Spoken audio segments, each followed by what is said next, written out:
Saya pernah menikah dan mengalami perceraian. Nah, ini yang saat ini saya berusaha untuk tetap tegar.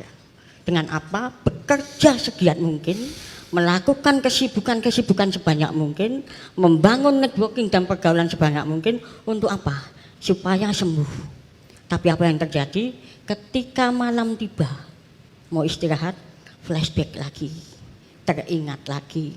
Kemudian sehingga mempengaruhi pada produktivitas ketika diberi percobaan-percobaan yang semakin kompleks menurut saya. Nah, hal ini yang saya tanyakan, bagaimana hal ini dapat saya sikapi secara baik, bagaimana ke depan sesuatu yang tidak dapat saya pertahankan dan saya genggam ini dapat saya ikhlaskan sebaik mungkin, karena bayang-bayang ini selalu hadir di dalam kehidupan yang gak mudah. Farko ya, Masya Allah, bukan Mas Pak. Nah, ini Pak Farko seorang dosen, Masya Allah. Saya nggak mau jawab Pak Farko. Pak Farko itu guru saya yang mengajarkan saya tentang inspirasi, ridho, sabar, menerima takdir. Maka bagi saya Pak Farko adalah seorang inspirasi dan guru hidup, guru kehidupan bagi saya. Mendengar cerita Pak Farko sekilas, saya jadi malu. Saya nggak sebaik Pak Farko dalam sabar. Saya nggak sebaik Pak Farko dalam ikhlas, nggak sekuat Pak Farko. Berarti Pak Farko itu orang yang hebat loh.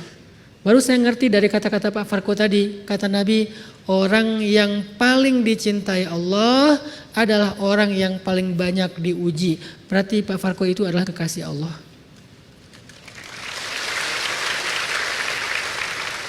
Maka Pak Farko saya nggak bisa ngasih nasihat, saya cuma pengen menyampaikan bahwa Pak Farko itu orang hebat, Allah sayang banget dengan cara diistimewakan, dengan cara diberikan adegan-adegan yang gak biasa. Dan itu juga ternyata bukan cuma diberikan kepada Pak Farko, biasanya cuma diberikan kepada orang-orang yang soleh, istimewa, para nabi, para syuhada, para solehin. Gak banyak orang yang dapat cerita seberat itu. Maka Pak Farko part of them, salah satu di antara mereka yang istimewa itu insya Allah. Terus gimana cara ngadapinnya Ustadz? Allah tahu banget lah Pak Farko itu siapa. Kalau nggak akan diuji seberat itu. Allah tahu banget. Jadi Pak Farko berbaik sangka aja sama Allah. Allah lebih mengenal Pak Farko daripada Pak Farko sendiri. Semakin kamu diuji, semakin diangkat derajatnya. Bukankah ujian itu untuk mengangkat derajat? Diangkat lagi, diangkat lagi, diangkat lagi, diangkat lagi. Nanti pada akhirnya Allah yang menentukan seperti apa cara Allah ngasih award, ngasih apresiasi, ngasih jaza kepada Pak Farko. Fit dunia wal akhirah. La tahzan, kita nggak hidup sekali Pak Farko. Kita hidup 2 kali. Mati yang sekali. Maka Pak Farko berharaplah yang baik-baik kepada Allah di dunia. Dan pasti Allah juga akan memberikan kebaikan nanti di akhir.